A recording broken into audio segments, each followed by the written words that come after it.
What prevents people from coming in and taking that first class? I think what I think. I'd like to hear what you think. Well, I think there's a few different reasons. I think in the West, it hasn't been presented as an alternate way of life.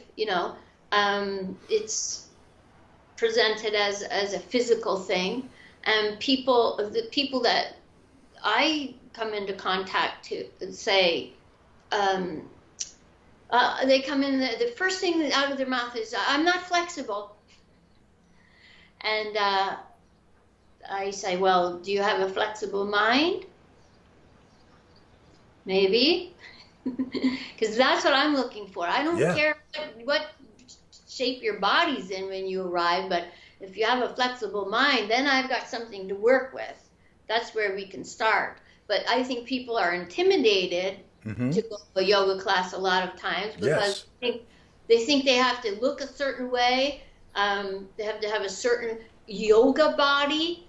Any body is a yoga body, and I show my students little YouTube videos all the time of really inspirational people that I see, that because people say, "Oh, I'm too fat," and then I'll immediately look up someone who's like in a body 3 times their size, is doing amazing yoga, and I say, "See this person?" Oh, wow, yeah. So go onto your mat. You're not too fat to do yoga. Yeah. You're not too stiff to do. And I have a lot of my students are, active addiction is a rough business. So, I got these plates here and the spinal fusion, and these are kids in their 20s.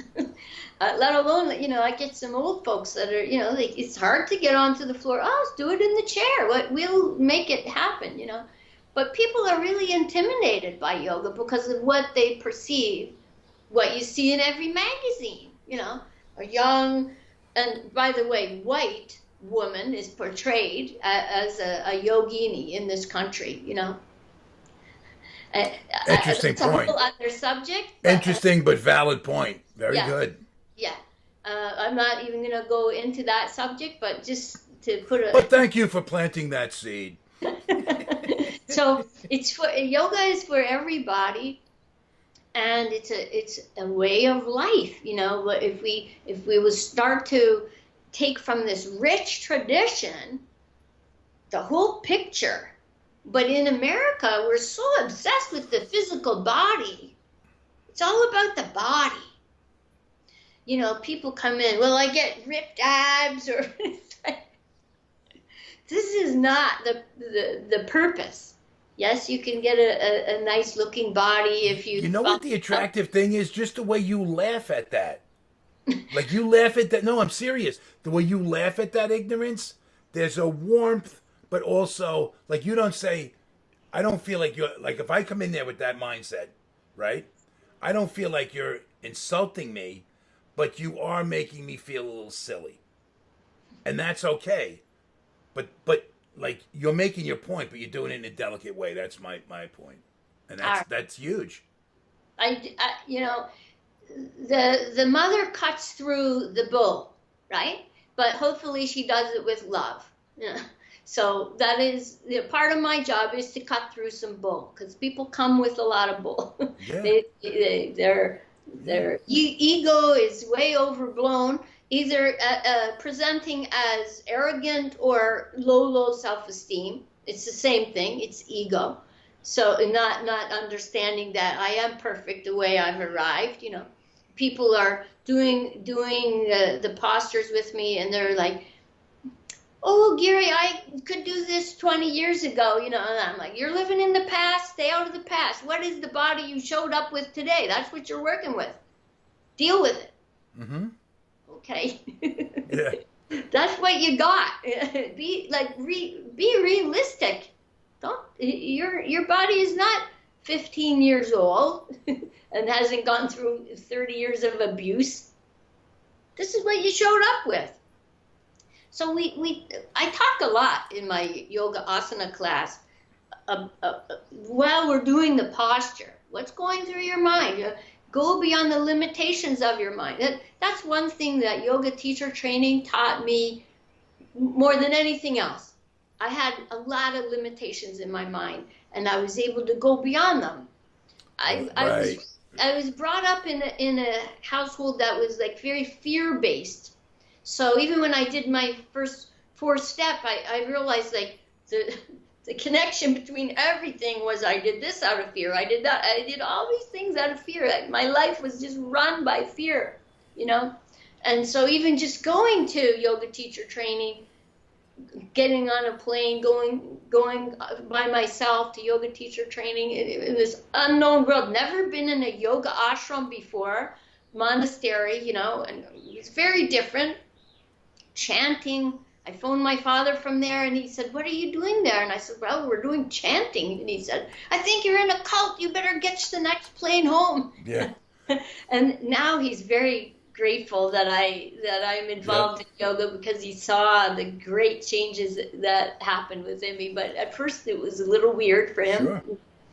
So the mind is it's a box. And people say think outside of the box, but I don't really think you can. You have to just like break open the box and expand, you know, what you think you can do.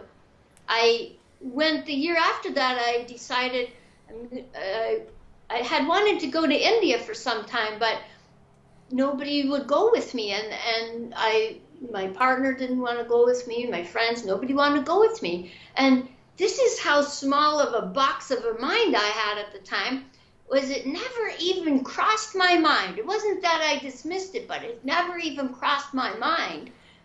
You can go by yourself. It didn't even cross my mind. What a fucking novel concept that is. I'm at a yoga studio in Toronto, and there was a woman that came in that everyone was saying hi, like she had been away, you know. They hadn't seen her for some time. And she had been to India for 6 months. And I said, who did you go with? You know, of course, that's where my mind was. Yeah. She said, I went by myself. Boing. Wow, this is a light bulb moment. You can go by yourself. Well, what a... So that was that seed planted, and my planning began on that day. I'm going to go to India for 6 months and travel around by myself. This was 2001, right after the 9/11. Right. And people were saying, don't even travel, let alone travel over to that part of the world by yourself, a woman. And I said, no, I'm going. I have made up my mind. You know, when I make up my mind, I'm going. So that was the second thing that changed my life. So that opened me up, like. Well, let's not minimize that. That is a big deal, because against all sound advice, you're following your heart. That's a really big deal. I mean, let's not, you know, I know how simple it is to you. You're committed to do it, and you're just doing it, and it's that simple. But when you really, now in retrospect, looked at, that was a difference maker in your life. It was huge. I never had been to a country like that, you know. And there's a million things to stop you from going. Just thinking about water and how many people get sick on the water there. And there's a million reasons you can self-inflict all of that, negativity. But seriously, when I get, even to go to the yoga teacher training, you know, there were many reasons not to go. It was, and the same thing when I got clean. It was like a moment in time where something tells you, if you do this, nothing's going to be the same after this. You can't go back.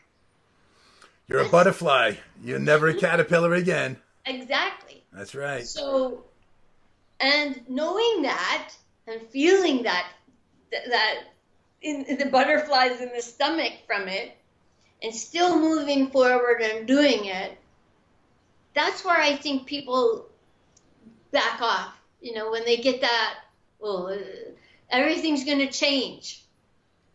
I remember feeling that in the detox.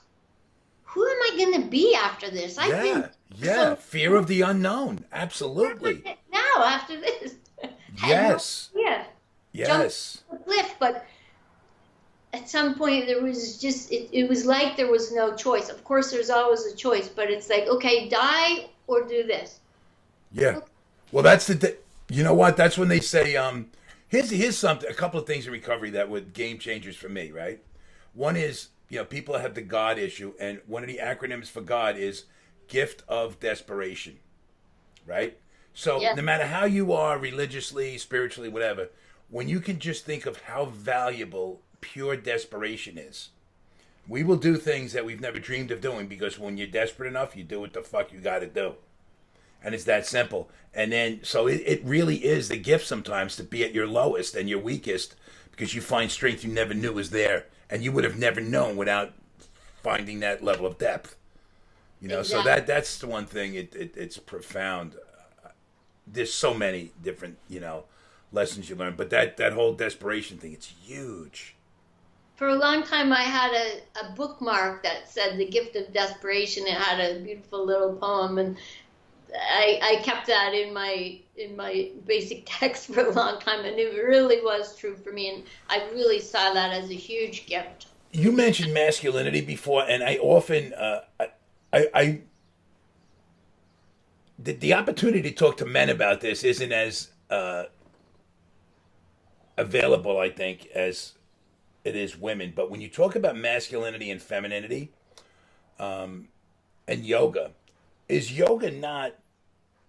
I mean, for guys to do yoga who aren't already involved in it on some way, it's considered like, women do it, it's like less than masculine, clearly, by the majority of men, especially if you're in that conditioning of the ego and all of that, right? And when you go into the room and get on your mat, and you might even get defensive, realizing they're trying to take your ego away from you, and that's what got you wherever you think you are, right? Okay. And then on the feminine level too, with women, when women go in there and they feel intimidated or uncomfortable because other women can be more in their femininity than they are, so then that is an issue for people that haven't really got in the world of yoga yet, to understand that balance of masculinity and femininity, and just to understand it and not be kind of ruled by it or controlled by it, and because we have a skewed view of what it really is. Do you agree? Yeah, I do. Of course, most of all of the students that I've dealt with over so many years have been in detox or inpatient treatment. Mm-hmm. And so, that's a big part of what's going on for them is, the identity issues.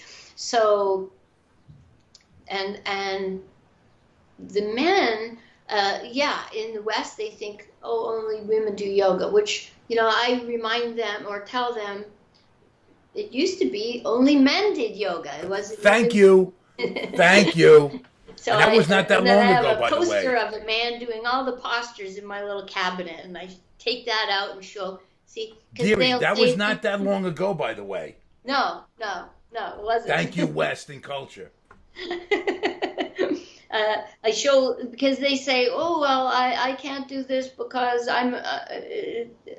my body's made differently, in terms of the hips, and she can do that easier, and because she has women's hips, and so I show them the poster of the man doing all the hip postures that they're talking about. See, it's not so. We have these ideas that I just have to not co-sign all this. That's right. Going on. No, scratch that one off. That ain't gonna work with me. Oh, no, that one either. No. And there's no good reason to not explore this. It's only excuses. Exactly. And we're very good at picking excuses out of the air. We're the best. because we have resistance. Oh, this is different, right? It's change. Oh. And so we somehow I'm not, even though I cut through the stuff, I can do it with love, and people are comfortable with me for the most part. They feel like I'm not threatening, So I can get people to pretty much do anything. I have that way, As long as I can get them to not compare and compete with one another, which is a masculine trait. That takes a lot of time with some. I'm still trying to get out of my way with that one. And listen, the culture that we live in supports that, right? It endorses it. What do you mean? Yes. I'm telling them at least one place in your life. Yes. That you not do that. Yes. In practice, Yeah. Don't even compete with yourself. Like, I used to be able to do this. It doesn't matter. Each day is different. Yeah. Some days my balances are better than others. Accept it for what it is and know that it's perfect. It's divine just as it is. And we're not used to having that acceptance or unconditional love for ourselves or others. And so it's a training, Totally. Every day we train ourselves, and with little guidance maybe, they're reminders. Because I feel like I'm not teaching anything to anybody that they don't already know on some level, but I gotta just take away some layers before we can get to the truth, Well, my teacher said many paths, but truth is one. So it doesn't matter how you get there, but once you find the truth is, I am perfect the way I am. The yoga philosophy says the only cause of your suffering is you forgot who you really were. You forgot you were divine and perfect, just as you were. And when I feel like I'm not whole, then I need something from outside of me to make me okay. If I remember, I'm already whole the way I am. I don't need anything from out there.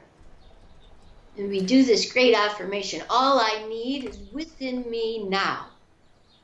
This is a reprogramming, Yes, I don't need anything out there to be okay. Right, I don't need to touch my toes to be okay. I'm already okay. Yeah, but it's a total contradiction to Western culture. So it's, totally. Yeah. But, my introduction to yoga, I was living in LA and I was sober at the time, probably for about 3 years or so. And I was in the gym lifting heavy and getting strong and stuff. So that's where I was at. And then this friend of mine tells me, you got to come with me and you try this yoga. And I'm like, listen, man, she's an actress and she's kind of got her place and everything. So I'm like, listen, I'm in LA. I don't have to start surfing and doing yoga. It's like, I'm cool with who I am. I don't need, thank you, but no thank you. And I resisted for a while, and then I gave in and went, right? And we're in Beverly Hills, and it's Bikram yoga. It's Bikram. And I'm going I'm going to do you a favor. This is my attitude, and I'm being sincere. I'll do you a favor, and I'll show up just to kind of quiet this, so I don't have to deal with it every day. And when I get there, the first person I see, Raquel Welch. So I bought 2 months worth of classes right there. Shows you where my head's at, right? But also, remember Juliet Prowse? Do you remember her? Yes. She was in the class. Kareem Abdul-Jabbar was in the class. And it was like, man, this is a chic place to be, man, And it's contradicting the way I was training. So what it brought to me physically was all of this stretching and this flexibility where I don't have to give up any strength. I'm just stretching it all out, So this is ideal. But something? I showed up every day. It was 5 days a week. I went every day. And then I couldn't take listening to this guy, Bikram, sitting up on this freaking lifeguard chair and talking about himself for 2 hours and just like this, I've never I put that level of narcissism, and believe me, in this country, we've got a new We've got a new definition of what narcissistic egomania is. This is definitely on par with anything I've ever, to the point where I just couldn't take it anymore. I'm like, dude, I'm going to wind up choking you, man. I just can't really. This is really bizarre. And this is supposed to be, and believe me, I was getting all these benefits. I mean, it was helping me a lot, But, okay, so now 30 years later, I meet Tao. You know who Tao is, right? Yes. And so I introduce myself to her, and she looks at me and she goes, "You do yoga?" And I'm going, "Well, I did it like 30 years ago with Bikram." And her face, like the air came out of the room. She just looked at me. She goes, "Oh, that's not yoga."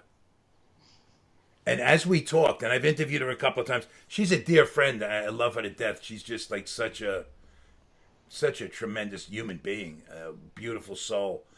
That's one of her regrets, that she brought him over here. That's, that here's a woman this is the kindest, sweet, just to even think that there's a regret. That shows you where this clown is at, just as it's an unbelievable. But she now is like to me, it's all this gentle. I mean, that's what it really is. It's how you live your life and how you encourage. Now, when it comes to the masculine feminine thing, right? I walk into her class on a Sunday morning and she says to me, "You're going to do a headstand today." I'm like, "No, I'm not." She goes, "Yes, you are." I go, "No, I'm not." She goes, "Why not?" I go, "Because it's not that important. I'm not here, And I think I'm going to use this argument against her. Like, I'm not here to prove anything to anybody. I'm just going to be zen. Like, being in your your company and in here, that's what I'm here for. That's all. I'm good. And she goes, "No, but you're going to do it." And the more I resist, the more she keeps persisting, right? So finally she goes, "I will help you."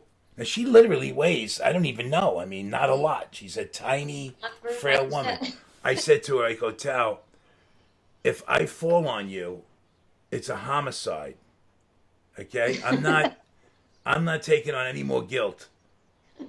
There'll be none. I don't want to be known for the guy as the guy that, no." So I wiggled out of that. She goes, "But next time you come back, you're going to do it." 2 weeks later, I come back to the class and I walk in. She goes, "Today you're going to do it." Now I'm just blown away by the fact she remembered, right? But I got to remember that I'm dealing with a real wit here, right? And smarter than me. So I keep resisting again. We're doing that same dance. And then finally she goes, "Okay, I'm going to do it." She's 99 and she does it. So you talk about not competing. Like now all I'm saying, I'm going like, I got a room full of women here and there's no way to punk out of this one now. She's in a headstand. Like I just been thrown in the pool. I got to start swimming, And I did it, and it was no big deal. And I'm just thinking to myself, and I just drove home the whole ride home thinking, dude, man, you're such a pussy. I mean, you're just like, what's all the resistance about, man? Like, this is just me. Nobody's stopping me but me, which is the story of my life. And I think it's a metaphor for everyone's life. We stop ourselves. And when we can just, like, in a gentle way, take the direction. If you can't meditate, let somebody guide you through a meditation. What's all the fuss? It's all about breath. These are simple things. When you just let them in, we're better for it. There's really no case to be made saying that, you see, where you're fucked up? Yoga. Yoga ruined you. Have you ever heard that? Yoga ruined you. Right? But what a lot of resistance from people, like, and I'm not saying everybody has to do anything and everybody finds their own, but I'm just saying that resistance that stops us for whatever it is to grow. It's the fear of the unknown. It's all of these things. It's why people get high. It's why people don't work through a lot of stuff. And there's a simple formula sometimes if we can learn to get out of our own way. The other thing I find, because I'm a holistic nutritionist, is people don't want to change the way they eat either. They want to just eat. I know a lot of people in recovery who are surviving on really junk food. And they're tired all the time. They don't feel well in their body's stiff. And that has something to do with it too. So those are the two main things people seem to have a lot of resistance on. Doing some practices that help their physical body and mental and emotional and spiritual, and changing the way they eat, because they've eaten like that for a long time, and it's a habit, and they don't see the initial benefit to make the changes. So those are the main things that I see people have resistance with. They don't think that the kind of food I eat tastes good, and I only eat delicious food. I really want to do more of this with you, because I know that we've spoken before. I know there's so much more to your story, and it's all so pertinent, that can help so many, in so many ways. And where you've really come from and all you've been through, we have not touched on. No. And to be where you are right now, I can say that you're a miracle's miracle. And in time, I hope we get to to do that at some point. But for those who don't really understand, I mean, you are it. You have really come into such a beautiful place, and from a dark place, yeah, to be in this place of light is, I mean, I don't know the right word to really emphasize how profound the transformation really is, Yeah, I feel like I've seen people who have been through much worse than me, but I haven't seen people get to a place of such peace with it, Plenty of people have been through worse things, but I haven't seen them be able to come to a place where, whatever happens, because there's been some crazy things happen even in recovery, Yeah. From painful Real, things. yes, no doubt. Whatever happens out there, that there's this thing inside that just always, it's like a beacon always saying, but you're still okay. You're still okay. And I never felt like I was okay before I got clean. Never for a moment in my whole life can I remember feeling like it's going to be okay, or I am okay, I'm all right. Never felt that.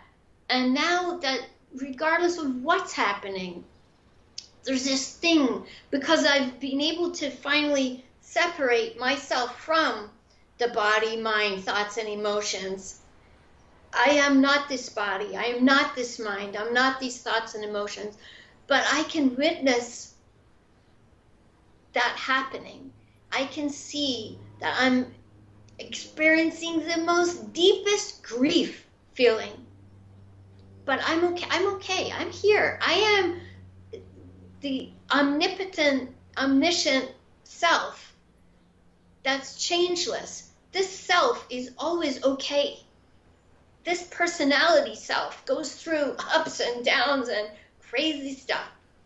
This guy is sitting here going, I see that that's what you're going through, and I'm okay. That's the difference, I think, that somehow that has been able to happen for me. When I could watch myself and be the silent observer, that's what you get from meditation, from doing these practices. From doing the work. You know how much strength, like, you project through your humility? Like, when you can be that humble, it's so empowering.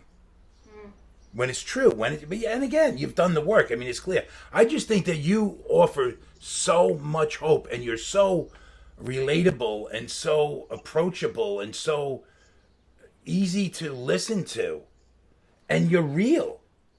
So that somebody that's dealing with whatever, and I mean, the hope is there to change and to better and to be that, the word you used earlier, content on our journey, and just, it's amazing. It's amazing. I as we wrap this up, I just wanted to touch on one last thing, and where you are now. You told me, you and your is it your husband, your partner Govindy. Yeah. I have this great practice now, and it's the way you've described the relationship you're in as being such a vital part of your life right now, and also that you have found that tranquility, like in union Like that's so much a factor here too. Could you just, elaborate on that a little bit? Sure. I think that I said this to you before. It's like all of these relationships that I've had, and I've been a person that's been in relationships, like long-term Oh, sure relationships. you have. Oh. Oh. I've been in, after my late husband passed away, I was alone for 4 years. And at that time, I thought, I never want to get in another relationship. But I started to think it was time to, just start dating and stuff, I felt like it was time, but I never want to be in a serious relationship. That was what I was putting out there. But universe has Or so you thought. own ideas. Exactly. Because I was just so happy being on my own and so content. And, frankly, it just doing everything myself, making all my own decisions, not having to take anyone into consideration. It was just like a nice time of just kind of spoiling myself. I don't really like that word, but, just a lot of self-care and putting attention on myself. And then I told you that I was teaching at 2 different treatment centers, and one class got canceled one day, and so I had extra time, and I was right by the beach, and I sat in my car. It was very hot. I was hemming, hawing. Should I go for a little run, or should I? It's so hot though, and I'm kind of tired. This conversation went on, and then finally I said, no, just go do it. You'll feel better. You'll feel like you have more energy. Run on the beach a little bit. Fine. So I did that. Meanwhile, Govinda and his partner were at work, and they took off early. They weren't supposed to be at that beach either that day. So we both be there. But I'm running along the beach, and here's these 2 guys coming my way. I saw them. And the one guy yells out, "Where are you running to?" And I looked at him, and there's a beach full of people. And I just saw him, and I said, "I'm way too old for you." Because he was saying it like he was interested, Right. And I can still pick up on these things. So, and he said, "Well, I think you're really cute." And I said, "I think you're really cute too." And I said, "I'm going to finish my run." And he said, "I'm going to be sitting over here." And I said, "Okay." And so I finished my run. And then I went over to him. I was really, really drawn to go over to him. And we started talking, and he was also in the same yoga organization as me, and had been to several same ashrams as me, and had a Sanskrit name like me. And it's just like we shook hands, and we didn't want to take our hands away. We were holding the hands, and we just didn't want to let go, And it was clear that the whole thing was set up, cosmically, because how do you meet another yogi on the beach, like someone that's as serious about yoga in the way that I am, that it's my life, the chanting and the meditation and Ayurveda too. This is another big part of how we live. We haven't even touched on Ayurveda, but it's the sister science of yoga. Right. And it was just like that from day one, and I've just found so much love and acceptance, and it was like, oh, well, I said I wasn't going to get involved in another relationship, but here I am. I can't not be in this relationship because it's presented itself the way life does for me. Just, this is your next step. Okay, I'll do it. It's like, that's how it's been for so many things. Right. That intellectually might have sounded like a crazy idea, but my heart said, no, this is what you're supposed to do now. Okay. I don't know why, intellectually, but I have to follow my heart. And that's what all these practices have done for me. Right. So even though my mind is going, well, I don't know if this is a good idea, it's my next step, and I had to do it. So I'm very glad that I followed my heart at that time, and we work so well together, and we're like two peas in a pod, my father says, and we just do everything together, and we love each other's company. We don't really want to socialize with many people at all. We both teach, so when we do that, we're giving out a lot, and then we want to just come back to ourselves and to each other and re-energize. He's like one of the only people that I can re-energize around. Most other people seem to drain my energy if I let them. Do you agree that the work that you've done had allowed yourself to be available, to recognize it as such, and to attract what you attracted and be attractive to somebody else that's as involved as you are as well? I mean, it goes, the energy force was just right, but you availed yourself to, be that energy. Exactly. It's all about vibration. And so if I'm vibrating at a certain level, I'm going to attract people that are on that level, and be attractive to them. So, right. Like, it's like we used to move to another town, and then I found all the drug addicts in 2 days. Listen, I would find the drug addicts in AA. Like magic. Oh my God. I would find the sickest people in recovery, and I would wonder, I go to different states and all over the place, and somehow I'm sitting there having coffee with somebody. I'm like, how did this happen, man? What am I, I actually was confronted by that from somebody. It was like amazing, but I didn't have this kind of energy that you went after. I was kind of, terrified of that. Like that was, because then you really had to be real. And I was kind of like, I'm still just not ready for that at that point in my life. Now I understand the value, but it all goes. We have to do more of this. I mean, okay. You are so refreshing with your information and your delivery, and that's what I think is just so important. I love people that can have great things to say, but say it in a way that so many can receive it. It's great. And there's so much more. And for those in recovery, I mean, I think, like, again, you're the miracle's miracle, clearly. Amazing. How would anybody, want to follow you? You do YouTube stuff too, right? It's just Radiant Health with Giri and Govinda. And I have on there several guided meditation type things. I think there's a gratitude meditation on there. There's several yoga nidras, which is the style of meditation where you just lie there and go through all of the different techniques. I'd really recommend those for everybody. That's a great introduction if somebody hasn't even, started anyway. That's a perfect place to begin. Yeah. And for most of the people I work with have unresolved trauma, and it's between that and transformational breath. Those are my two main tools that help so much. I mean, yoga helps, but it takes a longer time usually to get that integration. But these two techniques work a lot faster. And I have been trained in trauma-informed yoga, and so I wouldn't expect you to shut your eyes in meditation because a lot of my people are not comfortable shutting their eyes.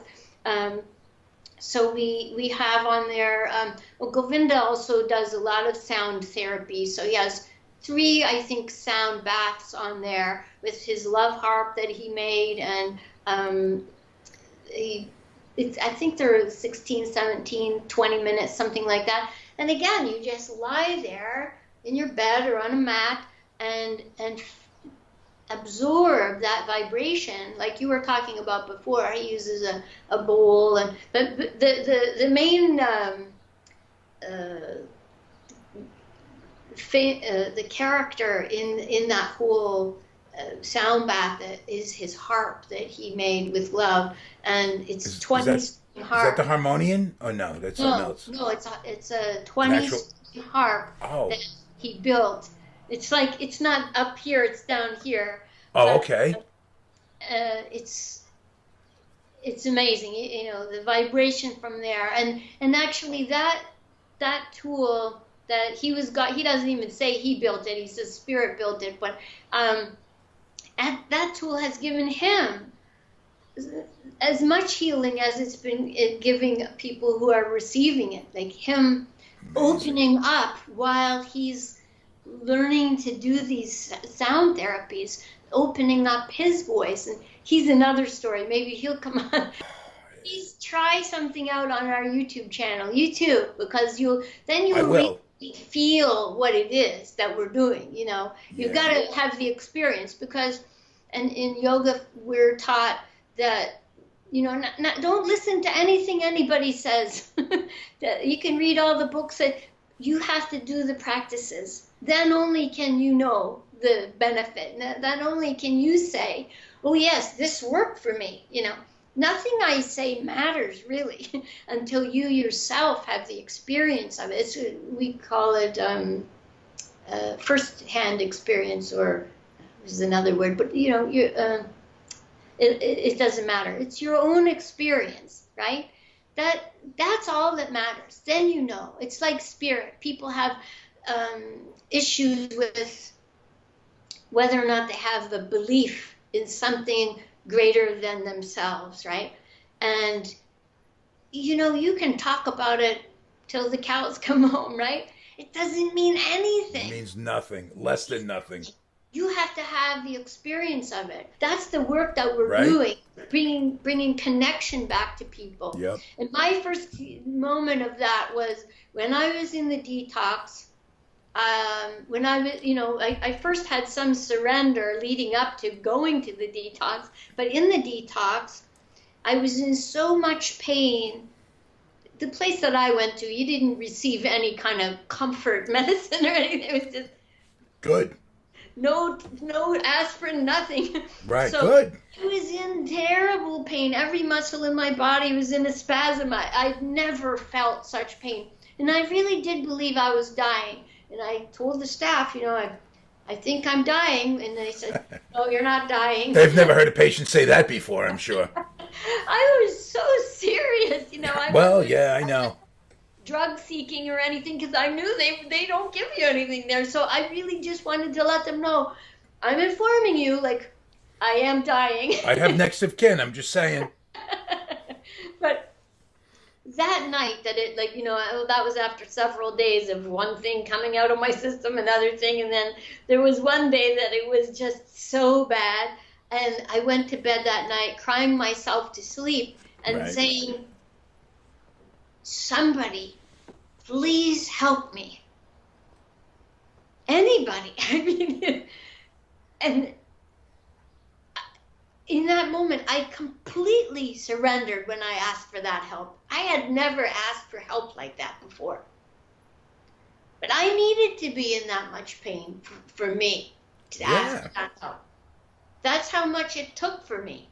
To get that desperate. That level of desperation, yeah.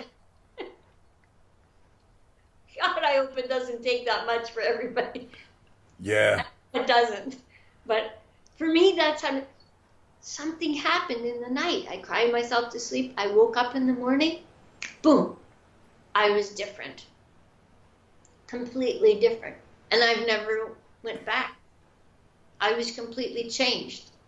I had a spiritual awakening that happened right then when I said, somebody, please help me. I can't do this. And to your core, to the depth of your soul, you were sincere. That's the difference. Like, you know, the prayers that we have when we just need one more oxy. Yeah. You know, is a lot different. That was way different. I'd never done that before in my life. And only you know that difference. Like, because for anyone else, that'd be their difference.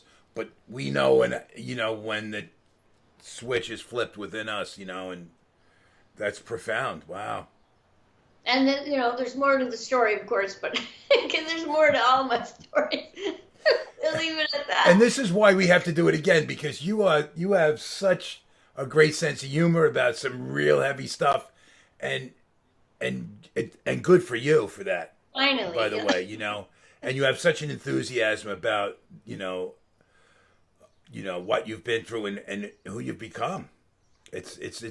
You're a beautiful story. What can I say? I just would love to get more as we go and do this, when time permits for you. Let more people be exposed to this, because what an example you are. And then, if people are interested to go to our website, it's just giriandgovinda.com. And on there, they can find out about our online program, Breathe in Recovery, which is an 8-week online program. And really just using these tools. And profound changes can happen in 8 weeks. So that's giriandgovinda.com. That's GIRIANDGOVINDA.com. That's correct. Right. Well, listen, I want to thank you for your generosity here today, and for your generosity throughout. And on behalf of the people that you've impacted already, and for those that you are going to impact as your journey continues, you're a gift. Thank you so much. Thank you. Thank you for doing what you do. This is an honor and a pleasure and a treat and a thrill and all the good things and all the good words I could come up with. This is fantastic. I can't thank you enough. Thank you so much. Let's do this again soon. Okay. All right.